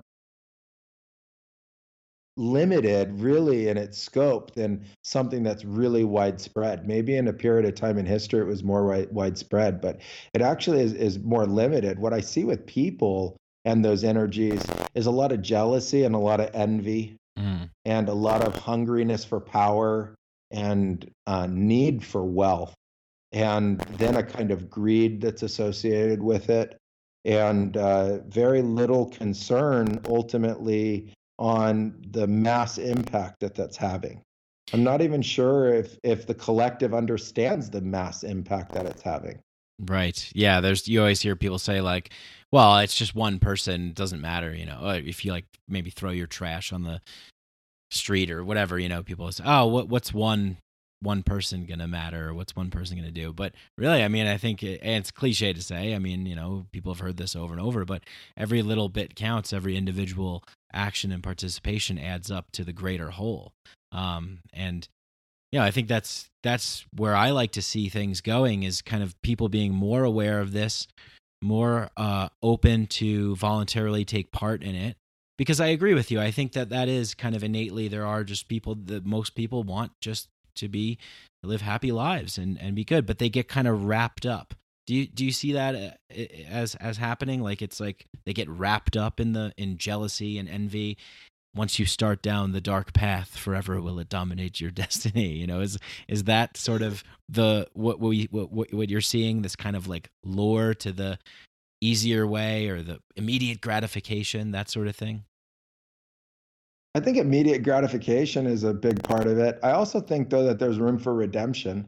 Yeah. And that you can make a new decision and change your ways. If we were all, you know, condemned by having experienced darkness, I think we would all be condemned. I think we all the idea of a purge, the idea of releasing, the idea of learning is a kind of redemption. You know, I think socioculturally, everywhere, I mean, that I've been in the world has this very binary, very dualistic way of looking at life. There's this idea of good and there's this idea of bad. There's this idea of light and this idea of dark. And it's ultimately your decision, you know, how you're going to approach those qualities. And for some reason, which, you know, I don't exactly know other than just to say evolution, the world has gone down a direction of power and and the ability to wield that power and control in lots of different ways. I think many of them are absolutely necessary, and some of them are, in other ways very abusive, whether it's to the environment or whether it's to entire groups of people or individuals. Yeah. And I think that's where people are really ensconced in their mythology and really captured in their belief systems, and they don't even understand that they themselves are participating in anything greater than the ego and the drama that they're experiencing, in their own right. And I think for the species as a collective and humanity, this idea of light and becoming aware and awakening has to happen on a much larger scale. It doesn't have to happen, immediately. It's not like, a mass enlightenment awakening, but it can be, inventors and forward thinkers and people who really are interested and concerned for the collective whole and the total, expression of humanity, to be able to bring forth changes and ideas that ultimately guide the population to resolution instead of continued destruction. But currently we see the nature of what looks like infinite predation, and whether that be for the killing of animals or in environmental resources, it doesn't really matter. It's just a collective group that has a direction and a desire, and it's been institutionalized in very real ways. And the institutions at some point are going to have to address the nature of reality. Most institutions that I know are not very proactive, right, in the basis of how they're constructed. And so, there's disaster relief measures instead of, well, let's try to come up with a way to not have the disaster in the first place. And then there's a lot of reasons for why that thinking doesn't work. Medicine is measured in how many lives are saved. I would like to measure medicine in how little need there is for it. Because if your population is really healthy, there's no need for medicines, so it's not, hey, we found the next medicine for the next disease. How do we ultimately learn how to be in the planet and, deal with disease in a way that then all of a sudden we need less medicines? And, I just don't think in terms of our evolution, we're there yet as a collective group and, as humanity. And I don't want to point fingers at any one group. I really do see it as a collective evolution. Tribes are not the answer. Tribal people ultimately grew into empires. right, And empires ultimately grew into civilizations, and civilizations ultimately grew into city-state governments. And, there's this constant, continuous evolution. And I think as the population gets larger, the notion of how we fit into that collective becomes even more important. right. Yeah, like as the vision gets larger for the ceremony of life, there's more, there's more collaboration, there's more learning to be had, there's more information to be connected to, and we're going to have to kind of, we're going to have to work our way through that. If we want to advance to the next level, which I think you're referring to, is something that maybe we haven't seen before, that we haven't done before, that we haven't tried before, but we have the potential to do that, right? It's not about going just to, live in the forest and totally detach from society and go back to the old ways, nor is it about kind of just sticking to the ways that we have now. I think oftentimes we just get caught, individuals, society as a collective, we get caught in doing something one way, and it's like, okay, well, this is the way we've always done it, so we're just going to keep doing it that way. Or we even have limitations to what we can think of, right? If you don't agree with Bernie Sanders, then you're evil. If you don't agree with Trump, then you're a socialist, you're evil, you're this thing, you're that thing. But there's a whole realm of possibility here that we could be working towards to unlock a whole new evolution and development of the species. And just because it hasn't maybe been done before doesn't mean it can't happen, right? And I think that that's what I think about renewability. Yeah, I sustainability. think renewability and sustainability is the future, right? When all of these quote unquote destructive technologies were invented, they were not thought to be destructive at that time. Right. I know that that's hard to believe, but there was literally no research. It was an explosion of discovery. and an explosion of innovation. And there's still an explosion of discovery and innovation going on. And there's also now the continued ritualization and continued institutionalization and use of different means of our own self-organization. So right now that's very fossil fuel dependent. There's this conspiracy in the world that fossil fuel companies were shutting down all green technologies by buying them all up and not utilizing them. And, I present a different idea, which is those companies are ensuring their future, whether it's right or wrong to do so. But when they know that fossil fuels will be exhausted, and when they are, those same companies are interested in still being companies moving forward in their growth and development. It's not like one company is going to supersede and take over for another. And those that hold those patents are going to ultimately end up being green companies. I think in the future, we're going to see companies that were 100% polluters ultimately become 100% sustainable as that need becomes ever more present and pressing. Yeah. But like I said, based on the nature of infrastructure and the nature of evolutionary change being very slow and often multi-generational, we're not going to see those changes while the collective group is still self-organizing and persevering and preserving on one way of being. Right. So right now it's fossil fuels, and at some point it'll have to be something else. Right. And I think I agree with you, because it's like, obviously companies want to make money, so they're going to go where the demand is. And as the awareness in the population increases about the right kinds of ways to be going about doing things and fueling things and energy and all this kind of stuff, I think that where the demand is created, then the supply will meet. And so that's a good thing to be hopeful for, right? I think so. I think that renewable ideas are new. Recycling is new. And it's very easy to take an idea and say, oh, that idea should be this way through the whole world. It's not. These are really new ideas. It was in my lifetime where in California as a child, when curbside recycling came into being.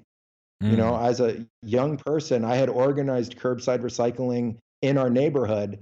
And then one year I could no longer do it because it was now state mandate. And everybody now was going to curbside recycle. And I had actually organized my whole neighborhood on the day that they put out their trash, because it would get collected the next morning, to separate their trash, and we collected all of their recyclables. Oh, wow. Amazing. And then we recycled it. Yeah. And I started it when I was 5 with my brother who was 7. Oh, that's so cool. And so And so how new is that idea? That's during my lifetime. It's such a new idea to be thinking that way. And that's just recycling. That's just saying, hey, this thing can be used again in a new way. So these ideas that are coming out now about renewability and about sustainability, and they're not mainstream ideas. They're coming out of a need from mainstream problems. Right. I think they need to be given, a little bit more time or another generation. And then you're going to see even more proliferation as those ideas become, in the macroeconomic sense, profitable. Right. The biggest. Yep. Of goods around the world. Hey, sorry, Hamilton, I lost you. So you said the biggest thing was. Oh yeah, I said the biggest thing is that it's about pricing and about goods and the way that they're shared around the world. And so as long as sustainability and renewability is more expensive, it can't be adopted. It's just a fact. As long as sustainable ideas and renewable ideas cost more than the current way of doing things, you're going to reach the largest part of the population that really has no disposable income. And if you have disposable income, that's probably really hard to understand. But the majority of humans in the world do not have disposable income. Right. And the actual economy itself, what we think of as the global economy, is being represented by less than 50% of the human population. The rest of the human population is still in a subsistence way of living where money has no ability to be saved, and it's being received and traded, and goods are being bought and sold. with it, but it's at literally a zero wealth accumulation level. And it's at an astounding rate of poverty. It's at like less than $1 a day. And, so if you think about that, less than $365 in a year is your total gross income for more than half the world's population. And so how would that entire group be able to, do things that are sustainable in their nature when they're also trying to compete with, as part of a ever growing third world countries? It's just impossible. It's absolutely impossible. And so the nature of those systems are incredibly complex, and it's just going to take more time for the cost of those, of these new methods to come down to the point that they can be adopted. But as soon as they're profitable, they'll be immediately adopted. Yeah, no, I'm so glad that we went in this direction and we're talking about this, because it's such a hugely important thing. And I think, doing what I do and being being in the world, living in a city, and just different kinds of ideas that I'll talk about on the show or people I'll meet. It's just, I don't encounter that world. I have encountered, I've been to third world countries. I've experienced that way of life. I've immersed myself in those cultures. But I think for, coming back and then just plugging into your regular world, and for the average person kind of going about their day, I see this too in the kind of growing community of people interested in the kinds of things that we're talking about. And it's, we really are privileged to be talking about these things and to be going after this stuff. And I've always thought of it as, I'm one of these questions that have come to my mind was about, going to the jungle to drink ayahuasca, right? And there's this idea of like, well, yeah, here's these like, whitey Western people who got to come down here because they're all screwed up and they're screwing up the planet, so they need to, heal and go and use the land and the space and the time of the indigenous population, and then go back. And, the kind of footprint or whatever, they're flying planes here and ayahuasca tourism and this whole thing. But it could be painted in a negative light, or we could be saying, hey, how lucky and how privileged are we that we get to have this opportunity to do these things. But then with that comes this responsibility, I feel, to speak for the people who can't speak.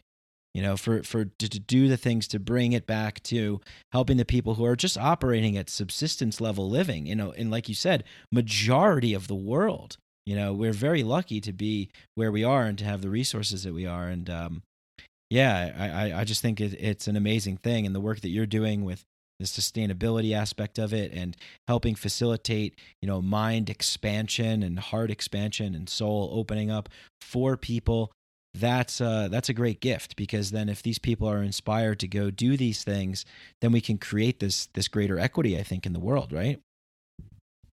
I do. The question is, what drives change?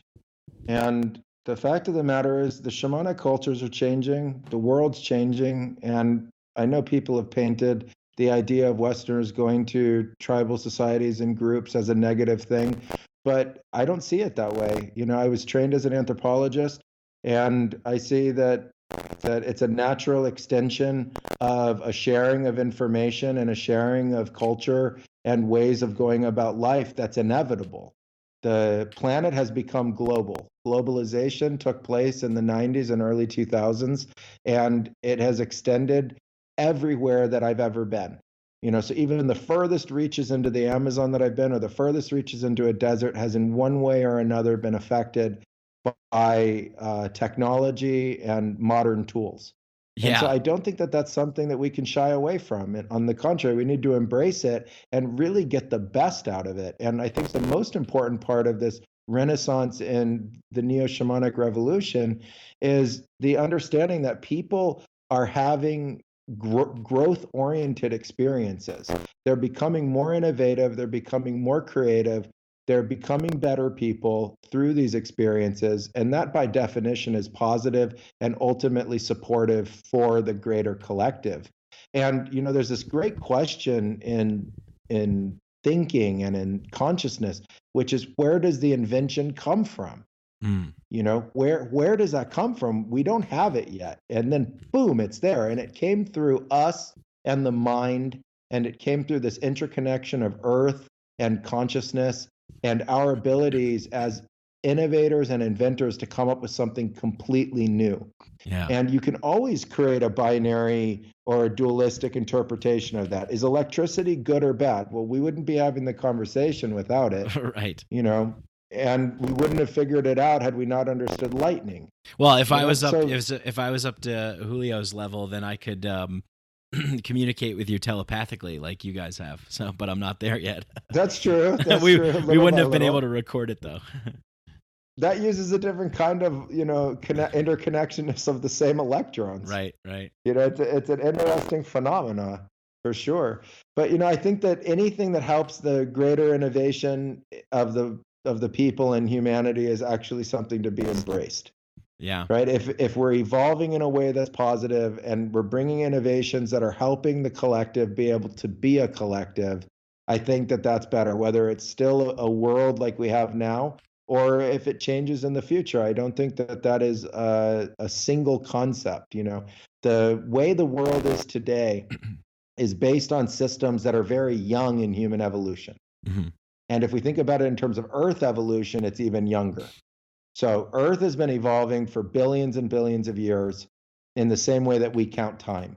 So if you use a clock to count time at all in your life and you understand the idea of the past, and you can go back in the past, you can come to a way of utilizing that skill in science to understand that the universe is billions and billions of years old, and the planet is billions of years old, and life is over 1 billion years old. But humans are, in terms of the archaeological record, at the oldest, somewhere between 280, 300, and 400, 450,000 years old. And maybe that'll get pushed and new evidence will come that we've been here even longer. Maybe not. We just don't know. That's the beauty of the frontiers of anthropology. But understanding that the things that we're talking about in terms of the planet, like fossil fuels and climate change and traveling around the world to have shamanic ceremonies, that's all so new that there isn't an evolutionary history for it. We just have to continue to learn and ultimately try to do our best and share that best with everybody. Yeah, we're definitely babies learning how to walk, and anytime you introduce like a new shiny object to a baby, they freak out and they're obsessed with it. My little nephew I can't believe how obsessed he is with the iPhone. I mean, I can believe it, but he shouldn't be. It's very it's crazy, but it's the that attention to it and the grand scale of humanity and what we've been creating in terms of collaborating with the earth and the cosmos and everything.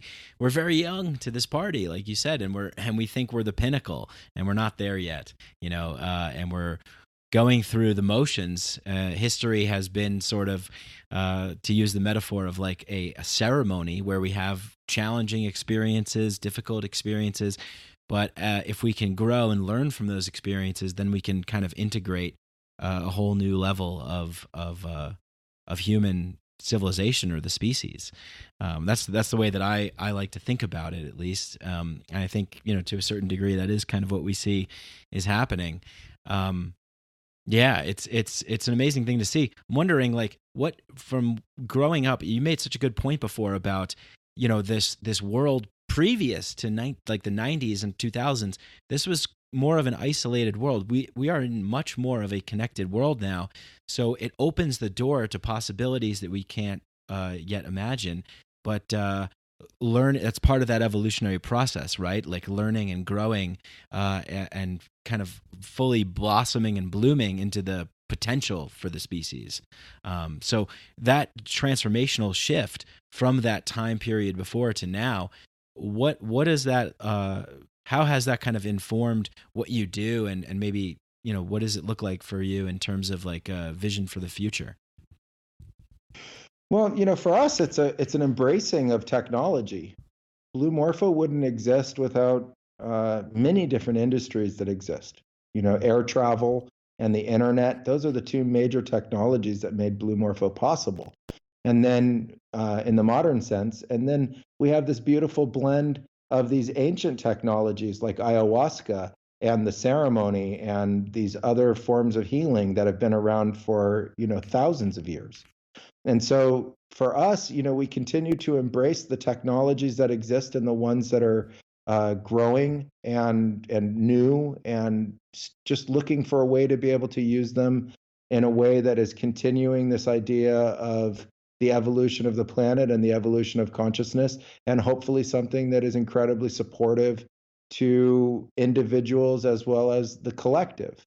And so we've been embracing blockchain technologies and the new forms of computer science-based technologies, and looking how we can utilize blockchain and smart contracts and token systems to be able to support a greener future for the planet and for people. So much so in terms of creativity and entertainment and digital use and digital consumption, as much as for the environment and land, and ultimately its sustainable use for the people. Yeah, can you just mention a little bit more about the blockchain technology and the tokens? Is that something that people can go and find and gain access to? Is that something that is in the works right now, or? Yeah, in terms of our own projects, we're in the process of coding right now. We have a project called Source Independent Entertainment, and it's a blockchain entertainment platform that is designed to help the creation of digital content and digital content creators not only be able to create their content at a higher level and easier, but also to be able to monetize it in a way that gives them a true global fair market value for the impact that their content is having on viewership and popularity. And that's something that's been really important for me ever since I got involved in entertainment. In 2012, I started an entertainment company and a studio designed to start to bring the shamanic elements into the creation of digital content and digital art. And what we were confronted by was really more tech difficulties than the art itself. So as a company, we were constantly, dealing with all of the different difficulties associated with the actual ability to produce high level content. And it's very difficult to do. It requires a team. You look at like a movie, at the end of a movie, the team that was involved in that movie and the cost associated with that movie, or you hear about what it takes to produce an album and the costs associated with producing an album. And I think that those costs are greatly out of reach for a lot of really impressive, amazing artists in the world that don't have a way to be able to share what they create. And so we as a company, we're dealing with that ourselves.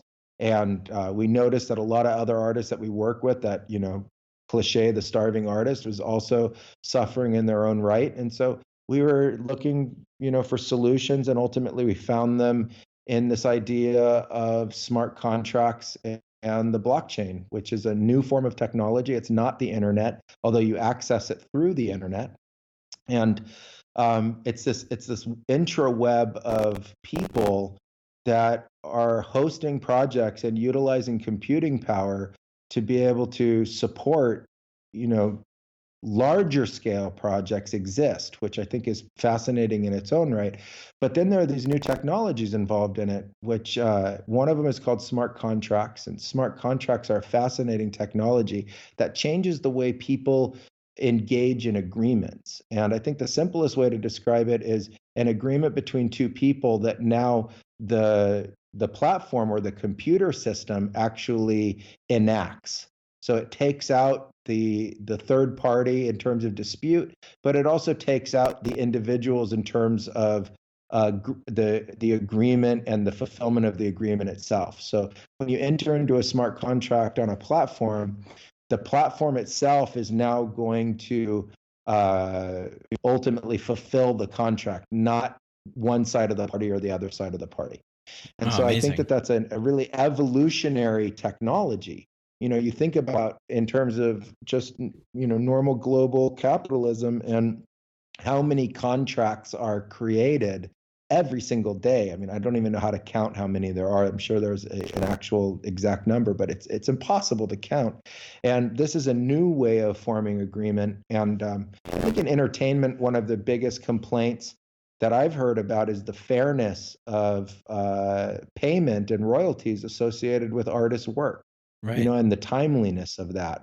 And so those were all things that we wanted to look at for artists. We were not thinking of ourselves as a disruptive platform or anything like that. We thought of ourselves as an evolutionary concept to be able to help artists just like us that were, based out of small studios or individual creators, to be able to have a space to be able to make that creation easier and ultimately get more value for it, or even any value, because I think most of the art in the world goes unvalued, not even undervalued. I think people don't yet have a marketplace or a way to really expand on that. And from what I've seen, since the digital revolution took place, people are just finding more and more ways to use it. Right? More ways. 10 years ago, podcasts weren't as big as they are now. Blogs weren't as big as they are now. Social media wasn't as big as it is now. All of those are creations out of this technology. And so I think these technologies are very new. They're only 3, 4, 5, 6 years old.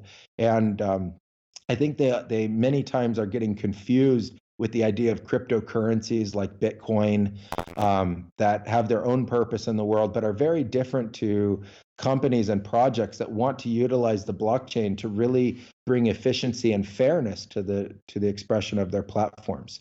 And I know of now, a number of companies in different industries that are doing this. It's an ever-growing part of our technology, and I think it's going to be truly evolutionary and something very positive, in terms of this idea of contract and fulfillment of contract, and knowing that there's fairness in the relationship between individuals, including clients and companies and workers for that company. And it also brings a whole new notion to the idea of freelancing.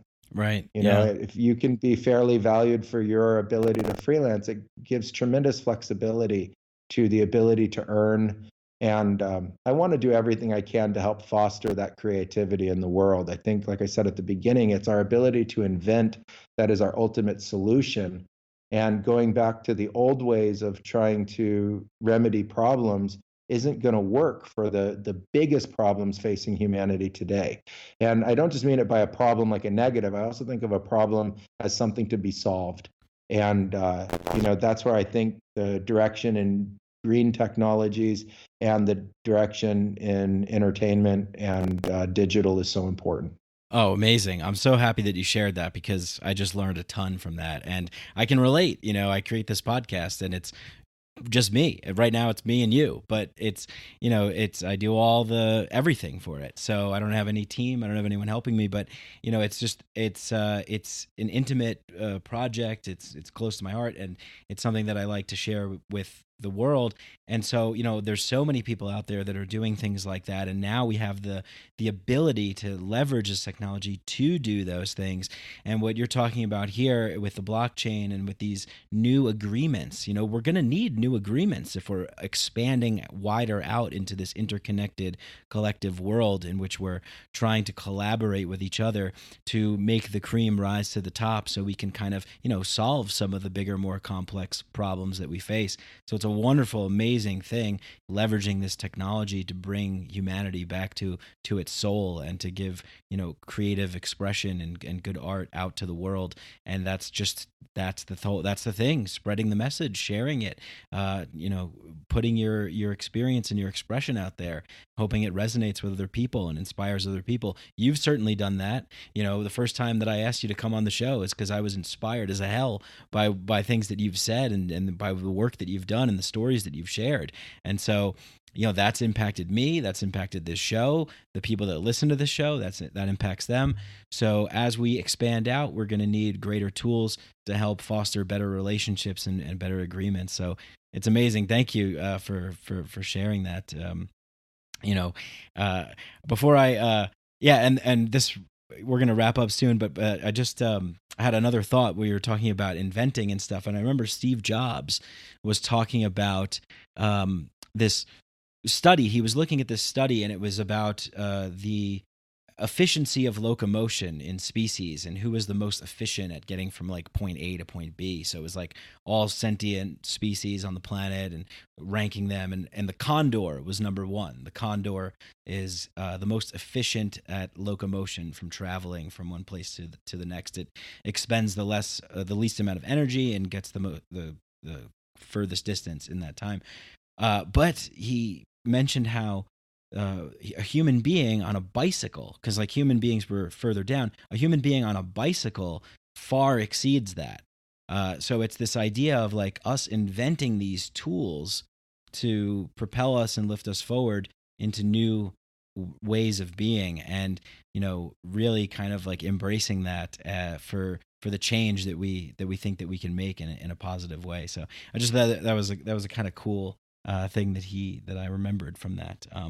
But yeah, I thank you so much, Hamilton, for coming on the show and talking about all the things that you're working on and you're involved with, sharing your wisdom from your experiences, working at being a part of Blue Morpho and serving the people that come down there.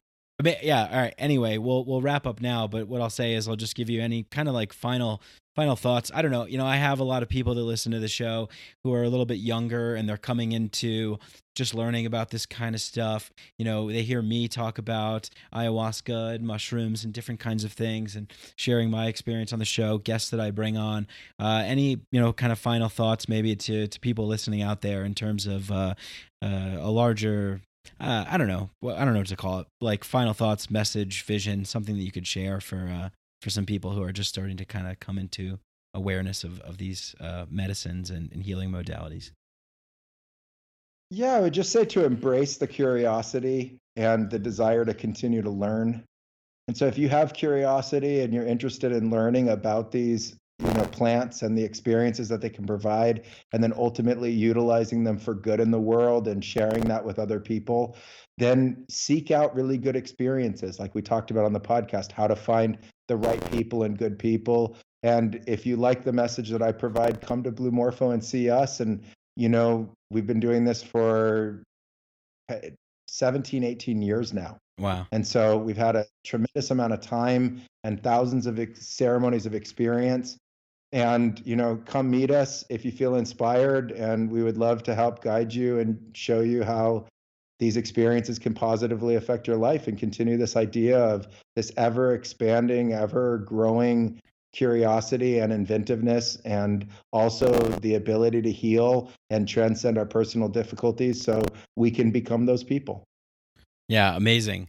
Thank you so much, Hamilton. And is there anywhere else where people can find you, follow you, stay updated with what you have going on, or just, I know I think I follow, I think it's Blue Morpho on Instagram, but, kind of shows what you're doing down there and, sharing your journey as you go on. Are there places where people should go to check you out? Yeah, check us out at bluemorphotours.com and Source Independent Entertainment. And we have a YouTube channel that you can check out for Source Independent Entertainment as well, that has now hundreds of productions that we've created from our own studio that's part of launching this decentralized community. And you can also follow us on social, on Facebook and Instagram, all under the name Blue Morpho, and join us. We'd love to have you. Well, there you go, folks. That was great. Thank you so much, Hamilton, again. It's been wonderful. So good to reconnect and talk with you again. And thank you so much for spending time with me and the Psychedelic crowd here. All right, guys, that's it. Peace out. I hope you guys enjoyed that conversation as much as I did. Hope you guys like these podcasts and enjoy them. And if you do, please spread the podcast, share it, tell a neighbor, tell a coworker, tell a friend, tell a cat, tell a mouse, tell a dog, tell an ant, tell a firefly, tell whoever you tell. Share it, spread it, like it, all that good stuff. If you really love the show, you want to go a step further, you really want to help us out, leave a 5-star rating and review on Apple Podcasts, and go to patreon.com, Patreon/Mike Brank, and patreon.com/Mike Brank, and you can donate as little as $1 a month, $2 a month, whatever you want. Help support the show that way as well. But remember, I love you guys no matter what you do. I just love that you tune in and you enjoy these podcasts. Message me. I like hearing feedback. Get in touch with me on Instagram, Psychedelic Podcast, Mike Brank, on Facebook as well. And thanks to our sponsors, Synchro and Hemp Bombs. If you want a discount on ketogenic and plant-based nutrition products, go to Synchro and type in the code Psychedelic at checkout to get 20% off. And they have amazing ketogenic chocolate fudge called Keto Mana that I have all the time because it's It has like no sugar and carbs in it, so it's great, and it's delicious. And if you want CBD, go to hempbombs.com and get 15% off all your CBD needs, I guess, and just enter the code Mike15 at checkout. But thank you once again to everybody. Thanks to Danny Barnett and Galaxia for the music, the intro and the outro. I love you all. Peace.